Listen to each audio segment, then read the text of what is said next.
Assalamualaikum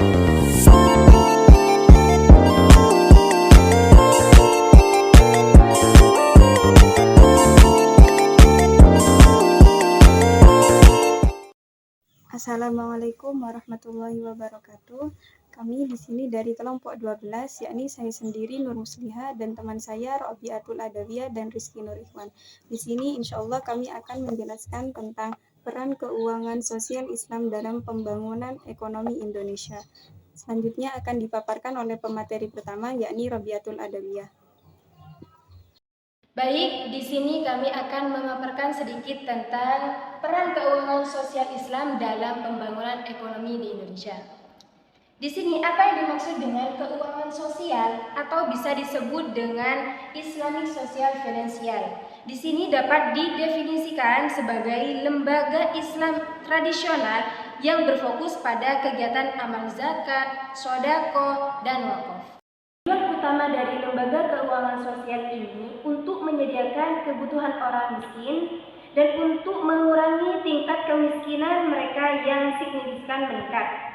Keadilan ekonomi, partisipasi inklusif, dan kemakmuran bersama adalah prinsip di balik ISF atau Islamic Social Financial.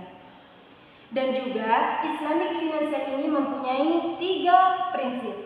Yang pertama, meningkat produktivitas, pengangguran, dan kesejahteraan masyarakat, yang mana hal ini akan dijelaskan oleh Nur Musliha.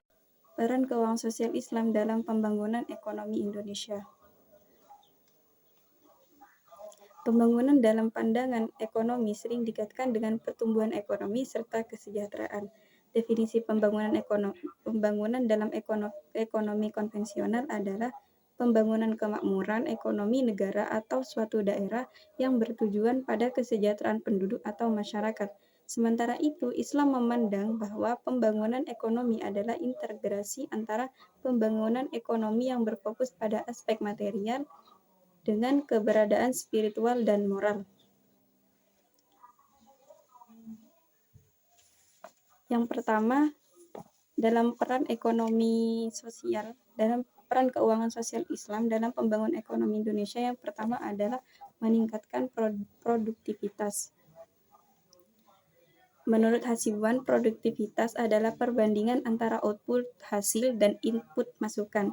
Jika produktivitas naik, ini hanya dimungkinkan oleh adanya peningkatan efisien waktu, bahan, dan tenaga, dan sistem kerja, teknik produksi, dan adanya peningkatan keterampilan dari tenaga kerjanya. Sumber yang mempengaruhi produktivitas antara lain yang pertama bersumber dari pekerjaan dan bersumber dari karyawan itu sendiri. Bersumber dari pekerjaan yaitu suatu pekerjaan yang banyak memerlukan gerakan yang dapat mengakibatkan produktivitas kerja menjadi rendah. Yang bersumber dari karyawan itu sendiri, maka sebaiknya pimpinan memperhatikan unsur penting tersebut melalui gaji yang memadai. Kebutuhan karyawan perlu diperhatikan, penempatan karyawan pada posisi yang tepat itu bersumber dari karyawan itu sendiri. Yang selanjutnya mengurangi pengangguran.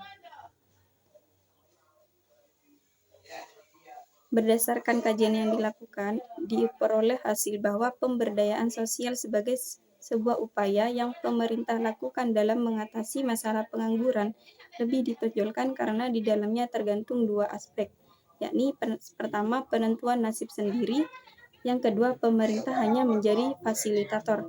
Penentuan nasib sendiri ini di mana masyarakat dengan kategori miskin bebas menentukan solusi pemecahan masalahnya, dan yang pemerintah hanya menjadi fasilitator, sedangkan pelakunya tetap masyarakat dengan status tersebut. Upaya menurunkan tingkat pengangguran dan menurunkan tingkat kemiskinan adalah sama pentingnya, karena jika masyarakat tidak menganggur berarti mempunyai pekerjaan dan penghasilan, dan dengan penghasilan yang dimiliki dari bekerja diharapkan dapat memenuhi kebutuhan hidup. Yang terakhir yaitu ada menambah kesejahteraan masyarakat. Didefinisikan sebagai sektor divisi lembaga Islam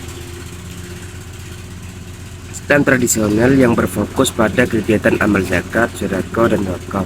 Lembaga yang berdasarkan gotong royong, misalnya PAR dan kafalah, dan juga lembaga keuangan mikro Islam kontemporer. Al-Tarazi adalah prinsip dasar dan panduan dari muamalah komersial. Kenikmatan ini bersifat subjektif dan tidak dapat dipahami hanya dari cara para peserta transaksi benar-benar mengekspresikan diri mereka, baik melalui kata-kata, ungkapan, tindakan, atau gerakan. Pembangunan dalam pandangan ekonomi sering dikaitkan dengan pertumbuhan ekonomi serta kesejahteraan. Definisi pembangunan dalam ekonomi konvensional adalah pembangunan kemakmuran ekonomi negara atau suatu daerah yang bertujuan pada kesejahteraan penduduk atau masyarakat. Pandangan sosial Islam dalam pembangunan ekonomi Indonesia ini ada 3, ada meningkatkan produktivitas, mengurangi pengangguran, dan menambah kesejahteraan masyarakat. Mungkin cukup sekian dari kelompok kami, kelompok 12, kurang lebihnya mohon maaf. Wassalamualaikum warahmatullahi wabarakatuh.